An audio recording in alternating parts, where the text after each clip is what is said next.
नमस्कार दोस्तों, स्वागत है आप सबका फिर से एक नए वीडियो में। आइए देखते हैं मैथ से संबंधित कुछ महत्वपूर्ण प्रश्न। पहला प्रश्न है, रुपया 7200 को पी क्यू आर के बीच क्रमशः 1/2 रेशियो 4 रेशियो 3/2 के अनुपात में बांटा जाता है। आर का हिस्सा है। आइए देखते हैं कैसे क्वेश्चन को सॉल्व करेंगे। सबसे पहले लिखेंगे पी, फिर कौन है, क्यू है, फिर कौन है, आर है।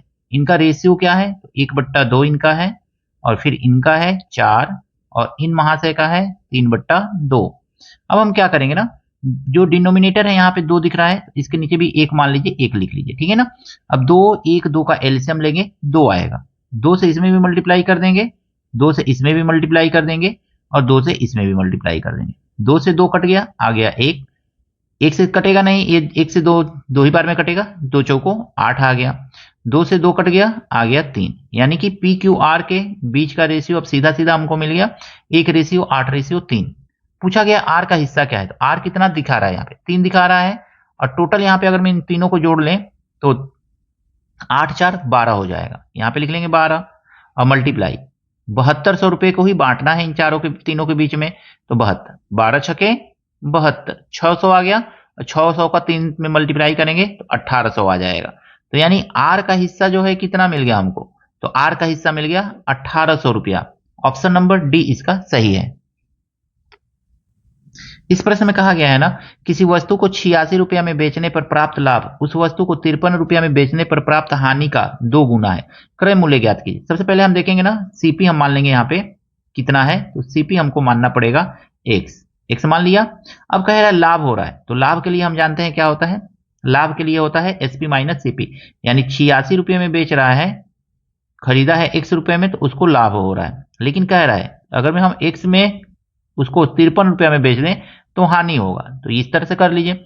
अब फिर आगे कहा गया है ना, 53 रुपये में बेचने पर प्राप्त हानि का 2 गुना है। इस हानि का ये 2 गुना है, तो 2 से इसमें गुणा कर देंगे, बस यही तो करना है ना, इस तरह से। अब देखिए ये हो गया आपका 86 माइनस एक्स बराबर 2x माइनस 2 तिहाई 6 और 2 पच्चे 10, इतना हो जाएगा। 106 को उठा के इधर कर लीजिए और x को उठा के इधर कर लीजिए, तो x इधर आएगा तो 2x और प्लस x हो जाएगा, और 106 इधर आएगा तो 86 और प्लस 106 हो जाएगा।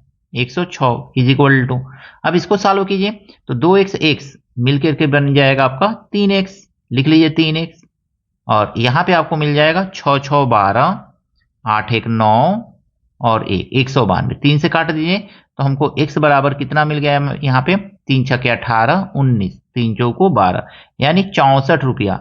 ऑप्शन नंबर सी इसका सही है दोस्तों। प्रश्न में कहा गया है 153 रुपये वाली वस्तु पर 20% लाभ प्राप्त करने हेतु वस्तु का अंकित मूल्य ज्ञात कीजिए यदि छूट की दर 15% है। सबसे पहले हम देखेंगे ना, सीपी दिया हुआ है, सीपी दिया हुआ है आपका कितना, 153 दिया हुआ है ना, तो 153 दिया हुआ है, सीपी 153 दिया हुआ है। और लाभ कितना है, तो प्रॉफिट परसेंट हमको दिया गया है यहाँ पे 20% का दिया गया है। और डिस्काउंट परसेंट कितना दिया गया है, तो डिस्काउंट परसेंट देखेंगे तो 15% का दिया गया है, डिस्काउंट परसेंट 15% का दिया गया है। और हमसे पूछा जा रहा है एमपी, तो एमपी बराबर हमसे यहाँ पे पूछा गया है। हम सीधे सीधे लिखेंगे ना दोस्तों, यहाँ पे ध्यान से समझिएगा, एमपी का फार्मूला ही सीधे सीधे लिख लेंगे। तो एमपी बराबर होता क्या है, तो एमपी बराबर होता है SP multiply 100 by 100 minus discount percent, ये होता है। लेकिन हम जानते हैं एसपी बराबर भी कुछ होता है, तो एसपी बराबर क्या होता है, तो सीपी, एसपी बराबर होता है सीपी मल्टीप्लाई 100 और प्लस प्रॉफिट परसेंट, प्रॉफिट हो रहा है तो प्रॉफिट लिखिए, लॉस होता तो लॉस, बाई 100 और गुणे, देखिए एसपी का हमने ये फार्मूला लिखा। अब 100 है तो लिखेंगे 100, और इसी के नीचे लिख लेंगे ना इस 100 माइनस डिस्काउंट को, तो 100 माइनस डिस्काउंट, इस तरह से सिंपली आप इसको लिख लीजिए। देखिए 100 से आपका ये 100 यहाँ पे कैंसिल कर दीजिए। सीपी कितना है, तो 153 रुपया है, लिख लीजिए 153 गुणे 100 में प्रॉफिट जोड़ेंगे, प्रॉफिट 20% का है तो ये आ जाएगा 120, अब बटा 100 में डिस्काउंट घटाएंगे तो 15 घटाएंगे तो ये आ जाएगा 85, इतना ही तो आएगा ना, 17 पचे 85, 17 नवा 153, 5 दूनी 10 अब 5 चौको 20, इसको मल्टीप्लाई करेंगे, 9 चौको 36, 3 9 दूनी 18, 19 20 21, यानी कि वस्तु का एमपी कितना है, यानी कि अंकित मूल्य कितना है, 216 रुपया। ऑप्शन नंबर बी इसका सही है दोस्तों।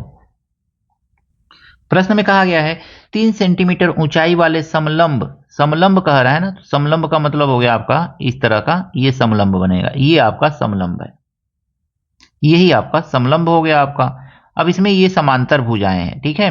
3 सेमी ऊंचाई मतलब यहां से लेकर के ये ऊंचाई हो गया आपका। कह रहा है इसका एरिया कितना है, 12 सेंटीमीटर। यदि एक भुजा 3 सेंटीमीटर है, मान लीजिए ये बड़ी वाली भुजा को हम मान ले रहे हैं, छोटी वाली भुजा को मानिए, छोटी वाली भुजा 3 सेंटीमीटर, तो इसको हम x मान लेंगे। समलंब का क्षेत्रफल क्या होता है, तो ध्यान से समझिएगा, समलंब, समलंब का क्षेत्रफल, का क्षेत्रफल बराबर होता है 1/2 भुजा, इसको मान लीजिए ये a है ये b है, ठीक है ना, a और b मान लेंगे, तो भुजा का योग a प्लस b अगुणे ऊंचाई, ये फार्मूला होता है।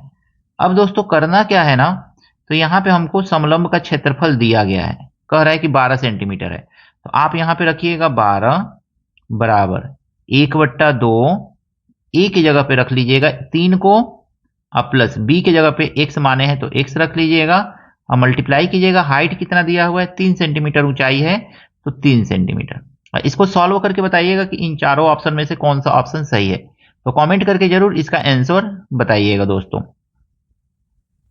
अगला प्रश्न है समचतुर्भुज के विकर्ण क्रमशः 16 सेंटीमीटर तथा 12 सेंटीमीटर हैं, समचतुर्भुज का परिमाप ज्ञात कीजिए। सबसे पहले ना हम भुजा ज्ञात करेंगे। समचतुर्भुज का भुजा बराबर क्या होता है, भुजा मतलब आर्म लिख सकते हैं, साइड लिख सकते हैं, तो भुजा बराबर होता है d1/2 का whole square plus d2/2, d2/2 का होल स्क्वायर। d1 और d2 क्या है, तो ये इसके विकर्ण है, तो विकर्णों का आधा आधा करके स्क्वायर करेंगे तो हमको भुजा मिलेगा। भुजा बराबर हमको देखेंगे कितना मिल गया यहाँ पे, तो भुजा बराबर हमको मिल गया d1/2 करेंगे तो 16/2 करेंगे तो 8 आएगा, 8 का स्क्वायर करेंगे 8 8 64, अब प्लस d2/2 करेंगे तो 12 है, 12 का आधा करेंगे 6 आएगा, 6 के 36, इसको रूट कर लेंगे। अब देखिए 64 और 36 को जोड़ेंगे आपका आ जाएगा 100, 100 का रूट निकालते हैं तो आता है 10, हमको भुजा मिल गया ना। अब हमसे पूछा गया है परिमाप, तो ध्यान से समझिएगा, परिमाप बराबर समचतुर्भुज का परिमाप बराबर क्या होता है, समचतुर्भुज का परिमाप बराबर होता है 4 गुणे भुजा, यही तो होता है। समचतुर्भुज की सभी भुजाएं आपस में बराबर होती हैं, 4 भुजा होता है तो 4 गुणे पर भुजा, 4 गुणे 10, 4 गुणे 10 करेंगे, इसका मल्टीप्लाई करेंगे तो ये आ जाएगा 40 सेंटीमीटर, यानी कि समचतुर्भुज जिसके विकर्ण 16 सेंटीमीटर 12 सेंटीमीटर है उसका परिमाप कितना है, 40 सेंटीमीटर है। ऑप्शन नंबर सी दोस्तों। प्रश्न में कहा गया है एक रेलगाड़ी 40 किलोमीटर प्रति घंटा की औसत से चाल चलती है तो अपने गंतव्य पर सही समय पर पहुंचती है।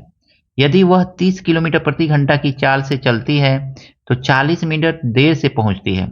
प्रारंभिक स्थान से गंतव्य की दूरी ज्ञात कीजिए। ध्यान से समझिएगा, यहां पे हम लिखेंगे ना चाल, यहां पे हम लिखेंगे ना समय, ठीक है। चाल और समय में रिलेशन क्या होता है इसका, तो देखेंगे 40 के चाल से जा रही है तो समय पर पहुंच रही है, और 30 के चाल से जा रही है तो 40 मिनट लेट हो जा रहा है। तो चाल का जो आपस में ये संबंध है ना, इसको रेशियो में बदलेंगे तो 0 से 0 कट जाएगा, तो 4 संबंध है 3 आएगा, तो इसका जस्ट उल्टा जो होगा ना वो समय का होगा, यानी इनवर्सली होता है, यानी कि 3 संबंध है क्या हो जाएगा, 4 हो जाएगा, ये हो जाएगा समय का। यहां पे देख रहे हैं अगर मैं मान लीजिए कि 4 किलोमीटर प्रति घंटा की रफ्तार से चल रही है तो 3 घंटा का समय लग रहा है, और 3 किलोमीटर प्रति घंटा की रफ्तार से चल रही है तो 4 घंटे का समय लग रहा है। इस तरह से अगर मैं समझे तो यहाँ पे अंतर कितने का आ रहा है, 1 का आ रहा है, और 1 बराबर कह रहा है कि 40 मिनट अधिक समय लगता है, तो 40 मिनट मतलब 40 मिनट को हम घंटा में बदलेंगे तो आ गया आपका 60, 40/60, तो 1 बराबर हो गया 40/60, तो 4 बराबर कितना होगा या 3 बराबर कितना होगा, किसी एक को ले लेंगे, तो हम इसको ले रहे हैं, तो अब लिखेंगे 4 बराबर कितना होगा, तो 4 बराबर 4 गुणे 40/60, तो ये आ जाएगा आपका। 4 से काट दीजिए, 1 जीरो से 1 जीरो कट गया, और दो दूनी 4 और दो तिहाई 6, 4 दूनी 8/3 घंटा, यानी कि 30 के स्पीड से 30 के स्पीड से जाएगी तो कितना समय लग रहा है? 8/3 घंटे का समय लग रहा है। तो पूछा गया है दूरी, तो दूरी हम देखेंगे ना, तो दूरी बराबर होता है चाल गुणे समय। चाल अब इसको बदले है ना, तो इसी को लेंगे। चाल कितना है? 30 का चाल है, और समय कितना लग रहा है? 8/3 का। 3 से काटेंगे 10 बार में कट जाएगा, और 10/80, यानी 80 किलोमीटर की दूरी है। तो इस ट्रिक का यूज करके सिंपली आप क्वेश्चन को आसानी से सॉल्व कर लेंगे दोस्तों। ऑप्शन नंबर डी इसका सही है। इस प्रश्न में कहा गया है ना, 9 व्यक्ति किसी होटल में भोजन करने गए, इनमें से 8 ने प्रति व्यक्ति ₹12 खर्च किया, जबकि 9वें व्यक्ति ने 9 व्यक्तियों के औसत खर्च से ₹8 अधिक खर्च किया।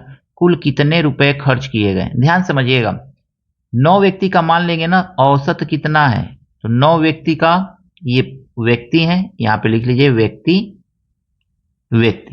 और प्रत्येक ने मान लीजिए कि 1 से 1 रुपया खर्च किया। तो औसत खर्च, यहां पे लिख लीजिए औसत खर्च, औसत खर्च, औसत खर्च कितना है? तो x माने हैं, तो कुल खर्च कितना हो जाएगा?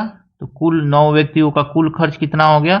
तो कुल खर्च हो जाएगा 9x हो जाएगा, यानी टोटल खर्चा किया गया है 9x। लेकिन प्रश्न में कह रहा है ना कि 12 व्यक्तियों ने 8-8 रुपए के हिसाब, 8 व्यक्तियों ने 12-12 रुपए के हिसाब से खर्चा किया है, तो 12/96।